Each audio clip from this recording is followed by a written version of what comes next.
Salve, irmãos do grupo Com a Paz do Senhor. Como me foi dada a oportunidade de fazer a leitura diária, nossa lição, e ela está em 1 Reis, capítulo 17, que diz assim: Então Elias, o tisbita dos moradores de Gileade, disse a Acabe: Vive o Senhor, Deus de Israel, perante cuja face estou, que nestes anos nem orvalho, nem chuva haverá, senão segundo a minha palavra. Pois veio a ele a palavra do Senhor, dizendo: Vai-te daqui, e vira-te para o oriente, e esconde-te junto ao ribeiro de Querite, que está diante do Jordão. E há de ser que beberás do ribeiro, e eu tenho ordenado aos corvos que ali te sustentam. Foi, pois, e fez conforme a palavra do Senhor, porque foi e habitou junto ao ribeiro de Querite, que está diante do Jordão.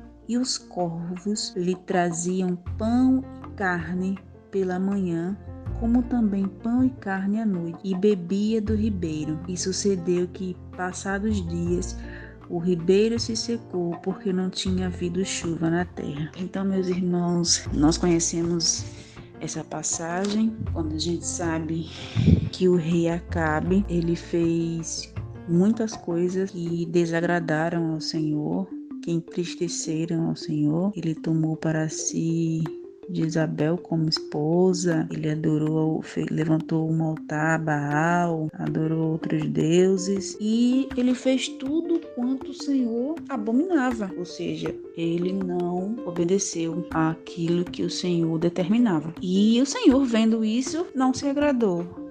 E como a gente bem sabe, Deus usou Elias para que fosse até Acabe e desse aquele recado que não haveria, que não ia chover, que não ia ter alimento, mas trazendo isso para os nossos dias, é um exemplo para a gente, para nós como os crentes, na nossa trajetória cristã, porque Elias, ele não pensou duas vezes em fazer o que o Senhor tinha lhe ordenado. O Senhor mandou que ele fosse até Acabe e desse aquele recado. Quem sabe se o Senhor tivesse dado a mim essa ordenança de ir lá junto de um rei e dar um recado tão ruim, né?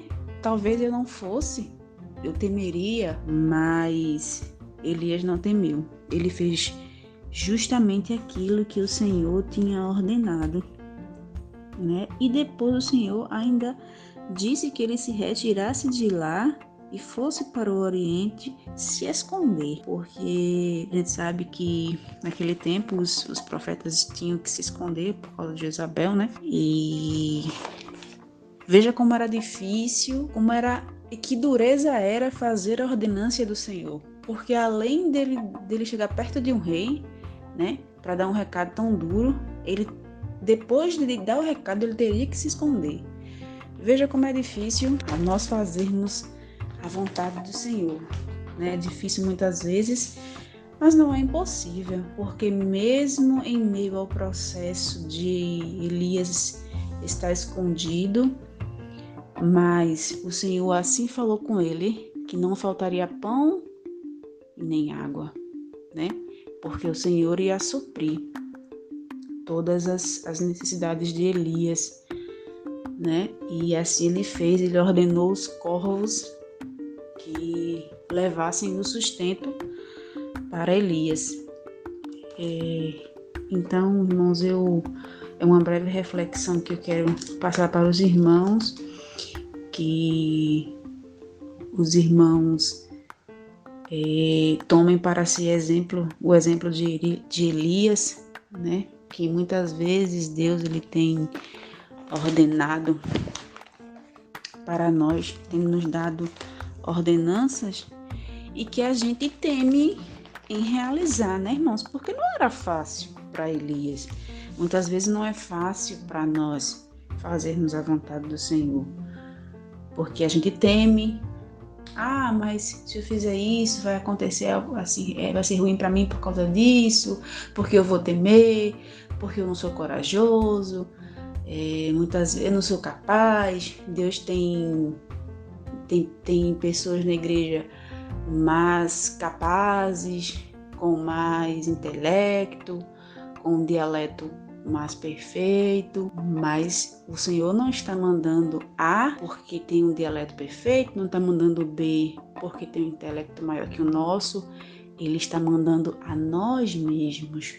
Então, se Ele está nos mandando, é porque Ele sabe o porquê, Ele sabe da nossa capacidade. Então, que possamos fazer aquilo que o Senhor nos manda. Por mais momentos difíceis que nós vamos passar, Ele não tem nos deixado só. Ele deu uma ordenança a Elias, mas Ele também cuidou de Elias. Nós podemos ver o cuidado do Senhor na vida de Elias. Imagine, Ele mandou corvos levarem comida de manhã e de noite. E assim na nossa vida, Deus Ele tem usado de formas diversas para suprir as nossas necessidades, seja ela na saúde, seja ela na vida espiritual, né, no alimento, em qualquer área. Deus tem cuidado de nós. Deus tem cuidado de nós nos mínimos detalhes. Muitas vezes nossa fé é pequena, né, porque somos fracos, somos pó, somos barro, e muitas vezes nossa fé enfraquece e nós achamos que vamos perecer na nossa trajetória. Quantos irmãos, quantos líderes, quantos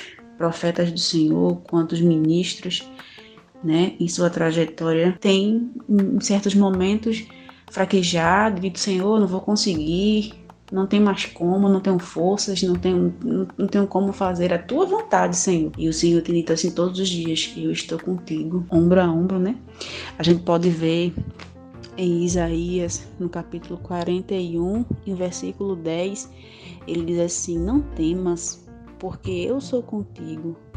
Não te assombres, porque eu sou teu Deus. Eu te esforço e te ajudo e te sustento com a destra da minha justiça. Então ele diz: meu filho, não temas, porque eu estou contigo. Então, se Ele está conosco, nós não devemos temer nem se assombrar com as dificuldades, porque Ele é o nosso Deus. Ele é o nosso refúgio, nossa força, nossa fortaleza, e está conosco todos os dias das nossas vidas, nos ajudando, nos guiando, cuidando.